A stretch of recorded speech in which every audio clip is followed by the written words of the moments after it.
Hey, what's up everybody? Eric here, driver lineup, world's okayest steering wheel holder, and in today's video I'm going to give you my opinion, my take on the status of the freight market as of September 12th, 2023, and let you know whether I think things are good or things are really bad, kind of from the perspective of someone who owns a private fleet and is running contract freight. So hopefully it's helpful to you. Hopefully you'll get some good information, whether or not you're doing contract freight or out there on load boards fighting on the spot market. Either way, hopefully you can get something good from it. We'll get into it here in just a second.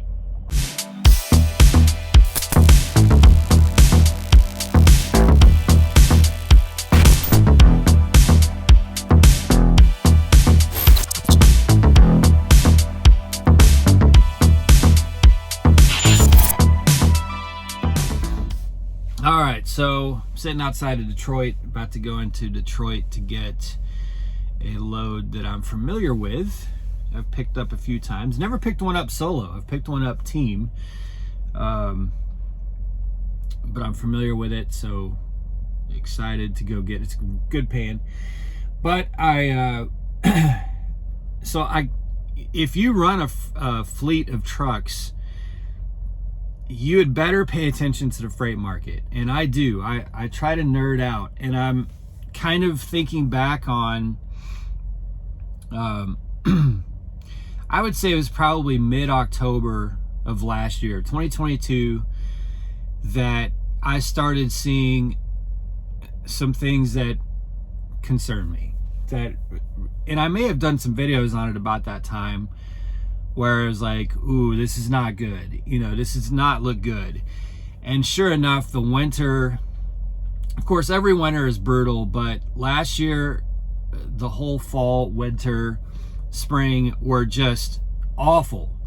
Gnarly awful. And combine that with the fact that I had trucks down at just the wrong time. They took way longer to get back on the road. And just everything that was kind of hidden at once is just created this crater for my fleet that, you know, it was damn near impossible to dig out of. Had in hindsight, and I think I said this a month or two ago, probably my biggest mistake was not going back out on the road in one of my trucks when I saw all the indicators about this time last year. Maybe a little bit later, probably a few weeks later. But I think I just had hope, you know. I just had hope that I was wrong, or that it would pick up from it. And I shouldn't have. I should have paid more attention. Like, it was even being confirmed. The stuff that I was seeing in the data was being confirmed by people that I know and trust at Prime. People who would know this stuff were telling me, yes, this is, you know, this is coming. And I just didn't do some of the things that I should have done. And, you know, I'm going to talk about that in some future videos, about how my fleet just got into really bad trouble. So we'll get to that. But anyway, looking at, here we are, September 12th, from the perspective of someone who has multiple trucks running freight for Primeinc, contract freight for Primeinc, I can tell you that right now it looks much better this year than it did last year. Now that can change. That can change dramatically. There's events that could happen. There's anything could happen that could change that.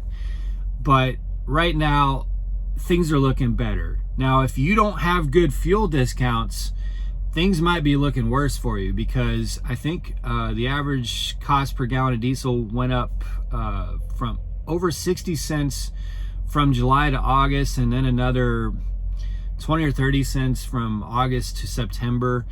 And there's some analysts out there that are saying it's going to continue going up. The average could potentially hit $5 or go above. I don't know if that's true, but that doesn't really affect my fleet or my truck the way that it does a lot of people, because the way that Prime's contracts work is that fuel increases actually can benefit us. If you run your truck efficiently, our fuel surcharges and our fuel discounts and everything just works together so that we really don't feel that pain, as long as we're being very wise on where we're buying fuel, when we're buying fuel, how much we're buying, when we fuel up, how we're running our trucks. This truck right here has really come into its sort of prime, no pun intended, in terms of like it's really gotten its legs. I do 65 wherever it's legal to do 65. I do 65, and I'm getting 9.8, 10 miles per gallon fully loaded. Not in the mountains, of course, but like going from Detroit to Nebraska, you know, I'll get 9.8, 10 miles per gallon the whole way, fully loaded. So our trucks are, you know, they're really good fuel efficient and stuff. So that could affect you. But just the two metrics that I really like to nerd out on, and look, I'm not an expert on this, so if you want to laugh at me or disagree with me, fine. I'm just telling you, I was right with myself last year. The confirmations that I was getting from the people who know this stuff a lot better than I do were correct last year. And basically what we're seeing is volumes are looking good. Not great. It's not, the volumes aren't looking like, oh my God, here we go, we're gonna have this, you know, money bonanza again. That's not what it's like. But it's not like, oh my God, this is gonna be concerning. We're going into peak season, right? So we're going into season where if you're in refrigerated, there's a lot of additional stuff added to the mix. Eggnog, turkey, just all kinds of stuff that's added to the mix. People are buying a lot of food because of the two big holidays coming up, being Thanksgiving and Christmas. We have Halloween. We haul a lot of Halloween, it's junk food, a lot of Halloween stuff. But if you're in dry van, obviously you're going to be carrying all the stuff that people put underneath the trees, right? So we're entering peak season, and you want to see those volumes kind of ticking up. Now, they did take a hit on Labor Day, but that's expected. They'll take a hit like every holiday, and then they'll start to increase right after that holiday. But you know, that's just because volumes they crater every single holiday. This distribution centers close down. They start to ramp down their shipments, knowing that holiday's coming. So that's natural. But outside of that dip that you go see in the data for Labor Day, volumes have been, you know, less concerning than they were to me a year ago. And probably the bigger metric or variable, now you need volumes to be up too, but the really important variable is rejection, you know, tender rejection rates. And for those who don't know, rejection rates are really important. That's basically the freight that's sitting on the dock waiting for a truck to pick it up. Now, not literally sitting on the dock, but it's in the warehouse. So you've got all these loads and all this freight sitting in a warehouse, and trucks are rejecting those trips, those loads, because there's plenty of other freight, and they're saying, no, that's not worth it, I'm not going to do that. So the rejection rates, when the rejection rates are really low, that means everybody's just going out there running all the freight they can, whatever freight they can get. The shippers have a lot of control in that environment and can pay really low rates because very little freight is being rejected. When the rejection rate goes up, then shippers have to pay more, and carriers, drivers can be more picky. So you want that rejection rate to be high. The higher it goes, as long as the volume's holding, the better the rates are going to be. And the rejection rate's been pretty solid. I think the average over the last 30 days, according to Sonar, I believe, you might have to double check me, I may be off on this a little bit, but I think the average is about 20%. That's, you know, it's been a lot better, but that's pretty good. Now, certain days leading up to Labor Day, it was much higher than 20%. But then after Labor Day, it tanked, obviously, because all the trucks are coming back on the road and they're taking whatever they can get to get moving. So that rejection rate's going to go down. It's been down since Labor Day. So basically for the last week, because everybody's coming back out on the road, taking whatever they can get. So it should start to creep back up. But between volumes and tender rejection rates, things are looking, it's better. So I think, you know, my summary on this would be that if you're one sitting out there going, oh gosh, you know, I hope it's not bad. It's not bad. It's been much worse. Now again, that doesn't mean that it won't get worse. It's just right now, if you're hauling freight for Primeinc, you're doing really well. And from what I hear, you're doing a lot better than a lot of parts of the trucking industry. Now, some of you out there, there's some who comment every time, oh, you sing Primeinc praises and you don't know what you're talking about. Look, I don't ever overgeneralize and say it's better than anywhere else. It's not what I'm saying. There's a lot of places to do better than Prime. And you're probably one of them. Good for you. But there's a lot that don't do better than Prime. That's all I'm saying. I'm saying that we're kind of in safe mode right now. For several weeks, actually the last 5 weeks, it's been all the loads I can take. I have not waited at all. Not at all. I mean, the only waiting that I've done is when I picked and agreed to a load that I may not pick up for a day or two. But it hasn't been waiting for a load. Like, I'm not sitting for a day or two just waiting for a load that pays well enough for me to take it. And that hasn't always been the case at all. But that's, like, right now I'm busy. It's reload. I think I said it in the video 2 days ago. I have load choice. So if I'm at a dock, if they haven't pre-planned me, I pull up load choice and boom, there's 3 or 6 loads right there in load choice. And I'm getting rebooked right away before I even leave the dock. I can't think of an instance in the past 5 weeks that I've left a dock without knowing where I was going. And rates are really good. I know some will argue with me. Fine, whatever. Like, I'm not trying to... If you want to believe me, believe me. If you don't want to believe me, don't believe me. Whatever. My average for this 5 weeks has been well over $2.50 per mile. I think it was like $2.56 when I had posted that, and someone just was like, "Oh, that's bullshit. There's no way." Yes, it is. It's fact. So, you know, I see all this stuff out there of,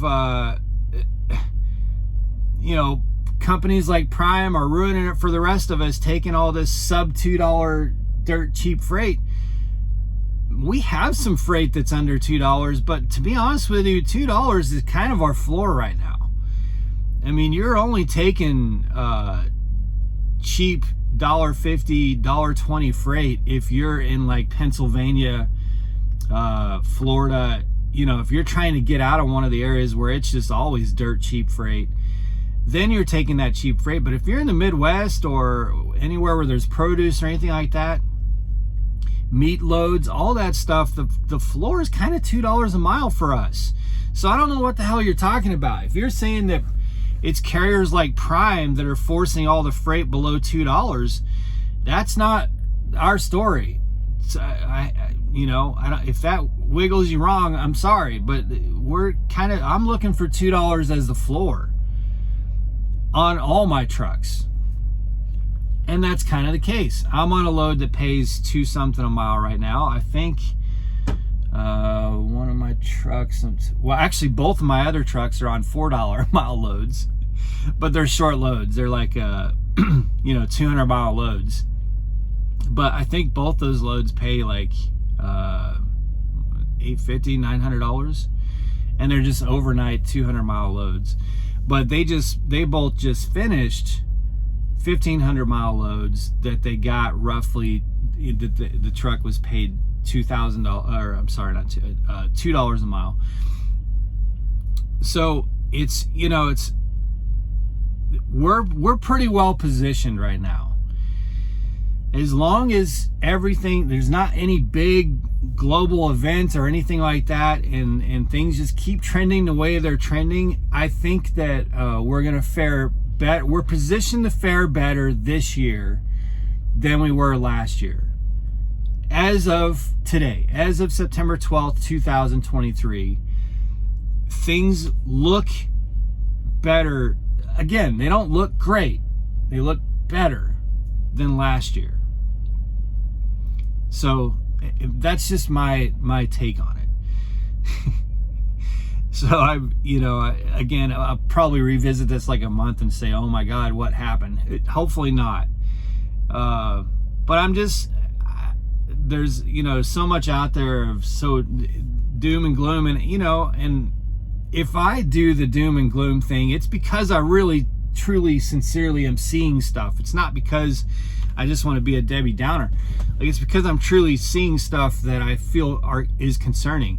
And I haven't been wrong very many times on my channel. That's not to try and toot my own horn or anything. It's just that I'm very careful about what I say on my channel. And I've been wrong about things, but I just won't go say, I try not to go say things on YouTube that I'm not very confident in data that backs it up, and what people that I trust who know it very well, 1,000 times better than me, tell me. And I've got sources. I've got sources that it's really a big part of their job to watch, monitor, understand all of this.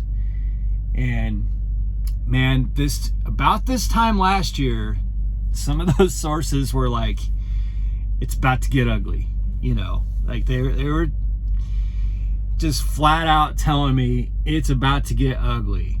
And they're not saying the same thing that right now. In fact, I think the word that I probably would use to describe what's being said to me by the people I trust is it's stabilizing and gradually improving.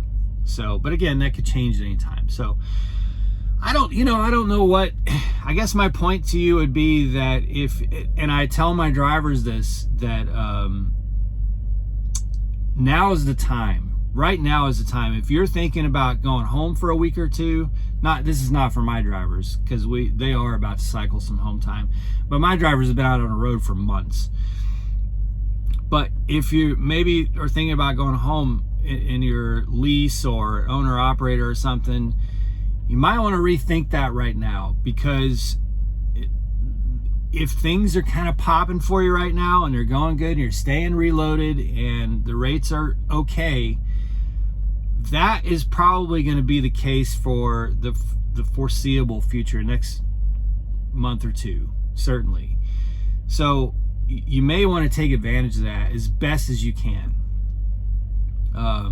That would be, I guess, if I could give any advice, it would be that, because we don't know how bad the winter's going to be. We don't know how much snow, how many blizzards, all that stuff that could come this winter that could completely just slow down the freight market and cause us all to lose revenue and all that good stuff. You have no idea what's coming into December, January, February. You can't plan for that really well at all.